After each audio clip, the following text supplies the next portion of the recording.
अस्सलाम वालेकुम, my name is Mohammad Ali Raza and welcome to my YouTube channel first year second year chemistry. तो आज हम डिस्कस करेंगे फर्स्ट ईयर केमिस्ट्री का थर्ड चैप्टर का।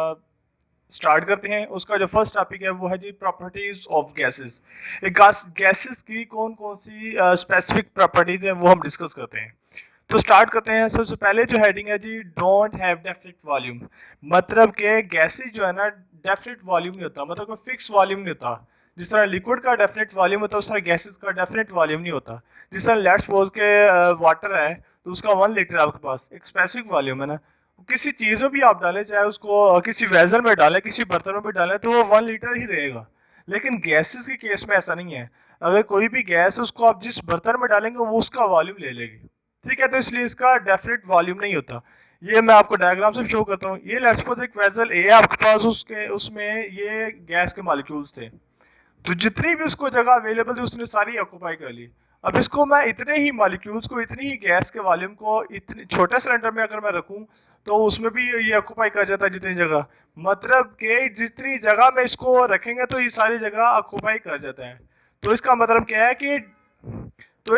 क्या है कि गैसेस जो है डेफिनेट वॉल्यूम नहीं रखती। ठीक है। अब नेक्स्ट प्रॉपर्टी क्या है जी डोंट हैव डेफिनेट शेप। इनका डेफिनेट वॉल्यूम तो नहीं होता, मतलब फिक्स वॉल्यूम तो नहीं होता, इनका फिक्स शेप भी नहीं होती। जिस बर्तन में आप इसको रखें उसकी शेप अख्तियार कर जाता है। तो वो भी मैं डायग्राम से शो करता हूँ। ये इस तरह बैलून है, लेट्स सपोज बैलून में क्या है, गैस भरी होती है, बैलून की शक्ल अख्तियार कर जाता है। अगर उसको इस वेजल में इस तरह के किसी चीज में रखें तो उसकी शक्ल अख्तियार कर जाएगा। तो गर्ज ये है कि किसी भी चीज में रखें उसको, गैस को, तो वो उसी की शेप क्या है, ऑक्यूपाई कर जाती है। ठीक है। तो ये क्या है, फिक्स शेप नहीं होती इनकी गैस की। अब नेक्स्ट है जी बबल्स थ्रू लिक्विड। मतलब कि अक्सर आपने वो देखा होगा कार्बोनेटेड बोतल या जो भी कोल्ड ड्रिंक्स हैं उसको आप स्टिर करते हैं, जब उसको ओपन करते हैं तो उसमें से बबल ऊपर आ रहे होते हैं। तो बबल क्या होते हैं, वो गैस होती है। असल में गैस जो है ना उसकी डेंसिटी कम होती है। वो कम क्यों होती है, वो मैस कम होने की वजह से। मतलब कि गैस हल्की है एज कम्पेयर टू लिक्विड, तो इसलिए जो चीज हल्की होती है वो ऊपर आती है भारी चीज से निकलकर। तो इसलिए जो गैस है ना वो बबल की फॉर्म में लिक्विड से ऊपर की तरफ आती है, राइज होती है। तो इसको भी डायग्राम से शो करता हूँ मैं। ये लेट्स सपोज आपके पास एक लिक्विड है, उसमें गैस के बबल्स जो है ये ऊपर राइज हो रहे हैं। क्यों? क्योंकि ये हल्के होते हैं, इनकी डेंसिटी कम होती है। ठीक है। तो अब नेक्स्ट प्रॉपर्टी है जी diffusion and diffusion. Diffusion and diffusion एक बहुत ही इंपॉर्टेंट फिनोमेना है, गैस के मॉलिक्यूल्स की वजह से अकर होते हैं। ठीक है। ये गैस जो है दोनों फिनोमेना को शो करती है।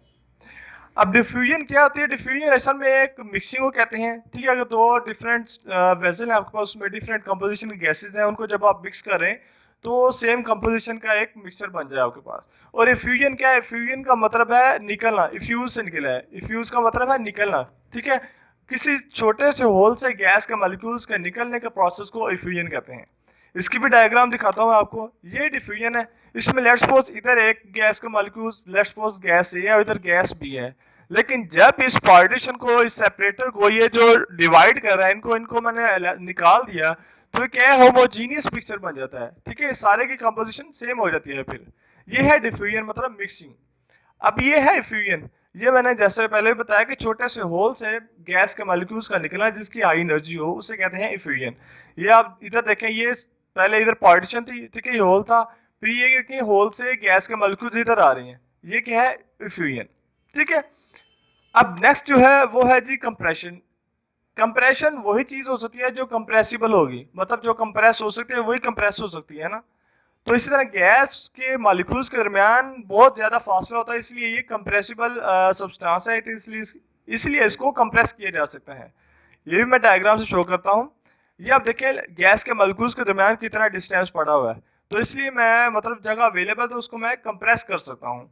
ये आप देखें, ये एक पिस्टन है। पिस्टन को जब मैंने नीचे किया तो वो गैस के मॉलिक्यूल्स के हैं वो नजदीक नजदीक आ गए, तो क्या है, वो कंप्रेस हो गए। तो अगर पहले गैस ज्यादा वॉल्यूम कवर किया हुआ था तो उसको जब कंप्रेस करते तो छोटे से वॉल्यूम में ही उतने गैस के मॉलिक्यूल्स आ जाते हैं। ठीक है। तो इसलिए इस तरह कंप्रेशन होती है गैस की। लिक्विड की कंप्रेशन नहीं हो सकती क्योंकि वो इनकम्प्रेसिबल है। अब नेक्स्ट है जी एक्सपेंशन। एक्सपेंशन मतलब फैलना, एक्सपैंड करना। तो ये उसी वक्त होगा जब गैस के मॉलिक्यूल्स दूर दूर जाएंगे। ठीक है। तो इसके लिए दो चीजें हैं, एक तो जो उसको जगह अवेलेबल है वो आप बढ़ा दें, मतलब पहले छोटा बर्तन था, छोटा वेसल था, आप वेसल बड़ा कर दें, इस तरह एक्सपेंशन हो सकती है। दूसरी कंडीशन है टेम्परेचर बढ़ा दें। टेम्परेचर बढ़ाने से क्या होगा, उनकी काइनेटिक एनर्जी बढ़ जाएगी, वो तेज तेज मूव करना शुरू कर देंगे, तो इस तरह भी क्या उनकी एक्सपेंशन हो जाती है। ये आप देखें डायग्राम से, ये लेट्स सपोज पहले एक वेसल था, उसमें गैस के मॉलिक्यूल्स थे, मैंने इसको क्या किया, हीट किया, तो हीट करने से जो गैस के मॉलिक्यूल्स हैं क्या हो गए, दूर दूर चले गए हैं काइनेटिक एनर्जी बढ़ने की वजह से। तो इस तरह उसकी क्या है, एक्सपेंशन हो गई, वो फैल गया, एक्सपैंड कर गया। ठीक है, अब नेक्स्ट है जी जॉल थॉम्सन इफेक्ट। गैस की प्रॉपर्टीज का जो सबसे इंपॉर्टेंट प्रॉपर्टी है ना, वो है Joule Thomson effect. Joule Thomson effect है क्या, सडन एक्सपेंशन कॉजेस कूलिंग। अब ये तो सिंपल चीज है, सडन एक्सपेंशन कॉजेस कूलिंग, ठीक है, आपने याद कर लिया, लेकिन आपको पता तो होना चाहिए कि सडन एक्सपेंशन से कूलिंग कैसे होती है। ये एक अच्छी ये आपके लिए एक जरूरी बात है, आपको आनी चाहिए, ठीक है, कंसेप्ट वाइज आपको पढ़ना चाहिए। तो ये मैं आपको समझाता हूँ कि why sudden expansion causes cooling. पहले तो आप एक बात याद रखें, प्रेशर जो है ना वो डायरेक्टली प्रोपोर्शनल है टेम्परेचर के, ठीक है। अच्छा, ये जो जॉल थॉम्सन इफेक्ट है, ये आपके जो घरों में फ्रिज वगैरह है ना या रेफ्रिजरेटर है इसमें और एयर कंडीशनर है, इन सब में जॉल थॉम्सन इफेक्ट ही यूज हो रहा है, ठीक है।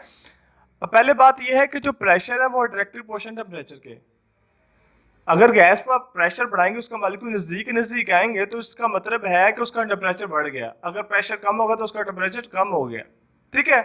अब इसको मैं आपको रेफ्रिजरेशन की साइकिल से समझाता हूँ, किस तरह रेफ्रिजरेशन जॉल थॉम्सन इफेक्ट को यूज करता है।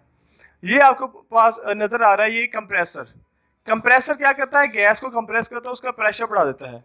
इसको एक तरफ से गैस आती है, ठीक है, ये गैस लेता है एक तरफ से, उसको कंप्रेस करता है, उसको प्रेशर बढ़ा देता है। उसका प्रेशर बढ़ा देता है मतलब उसका टेम्परेचर भी बढ़ जाता है। फिर वो गैस इधर से, ये रेड शो कर रहा है कि टेम्परेचर बढ़ा हुआ है उस गैस का। गैस इधर से निकलती है, उसका टेम्परेचर बढ़ा हुआ है, ठीक है, उसका टेम्परेचर इंक्रीज हो गया है। या आपने जो फ्रीजर के पीछे वो आपको जाली नजर आ रही है, वो क्या होता है, कंडेंसर होता है, मैश वायर एक कंडेंसर होता है वो, ठीक है। वो क्या होता है, हीट उधर से डिसिपेट कर रहा होता है, रिलीज कर रहा होता है, इसलिए उधर से हमें हीट महसूस हो रही होती है, ठीक है। अब वो गैस इधर से आती है जिसका टेम्परेचर ज्यादा होता है, जिसका प्रेशर ज्यादा होता है, वो इधर आके एक वाल्व लगा होता है जिसे कहते हैं एक्सपेंशन वाल्व, ठीक है, जहां पे उस गैस ने एक्सपैंड करना है, सडन एक्सपेंशन करवानी है जहां पर, ठीक है। इधर जब आती है, जिस गैस का प्रेशर भी ज्यादा और टेम्परेचर भी ज्यादा है, तो इस वाल्व से गुजरने के बाद क्या होता है, उस गैस को जो है ना एक्सपैंड होने का मौका मिल जाता है, ठीक है। अब एक्सपैंड होगी तो मतलब क्या है, गैस के मॉलिक्यूल्स दूर दूर जाएंगे, उसका प्रेशर कम हो जाएगा। प्रेशर कम होगा तो इस रिलेशन से आप देखें, प्रेशर कम तो टेम्परेचर कम, ठीक है। इधर जो गैस शो करवाई है, ठीक है, ब्लू से, ये इसका मतलब है उसका टेम्परेचर लो हो गया। अब जब वो फ्रिज में जाती है, रेफ्रिजरेटर में जाती है गैस ठंडी, तो वहां का टेम्परेचर ऑब्जॉर्व कर लेती है, क्योंकि जो टेम्परेचर है हाई टेम्परेचर से लो टेम्परेचर की तरफ जाता है, ठीक है। अगर कोई चीज गर्म रखे तो वो आहिस्ता आहिस्ता क्या है, ठंडी होती है, मतलब हाई टेम्परेचर से लो टेम्परेचर की तरफ जा रहा है। तो इसी तरह जब ठंडी गैस इधर आती है, तो वो वहां का टेम्परेचर ऑब्जॉर्व कर लेती है, तो इसलिए जो फ्रीजर वगैरह में कूलिंग होती है, ठीक है। फिर वो क्या होती है, वो जो ठंडी गैस है टेम्परेचर ले लेती है, जब गर्म हो जाती है थोड़ी, तो फिर वापस इधर कंप्रेसर में आती है, दोबारा इस तरह साइकिल होता है वापस, ठीक है। तो इस तरह क्या कहते हैं, सडन एक्सपेंशन कॉजेस कूलिंग होती है, और इस तरह रेफ्रिजरेटर जो है वर्क करता है। अब सिंपल मैं बता दूं कि सडन एक्सपेंशन कॉजेस इस तरह हुई है कि पहले उसका प्रेशर ज्यादा था, उसका टेम्परेचर ज्यादा था, जब उसने उसे क्या कहते हैं गैस के मॉलिक्यूल्स को दूर दूर जाने का मौका मिला, तो उसका क्या हुआ कि वो एक प्रेशर उसका कम हो गया।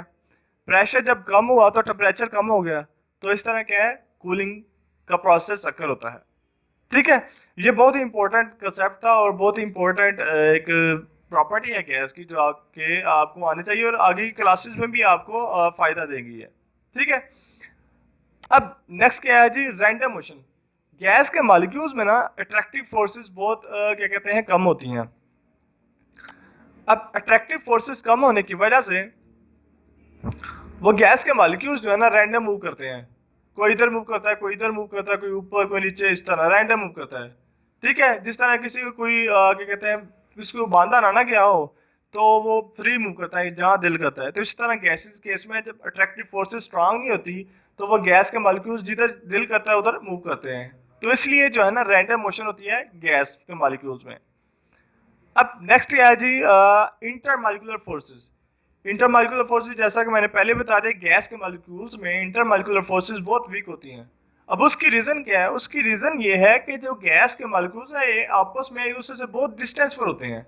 डिस्टेंस पर होने की वजह से जो अट्रैक्टिव फोर्सेस है बहुत वीक होती हैं। ठीक है, तो ये रीजन है अट्रैक्टिव फोर्सेस कम होने की। ठीक है, तो ये आज का बहुत ही इंपॉर्टेंट टॉपिक था, properties of gases. So stay tuned and stay happy. Thank you.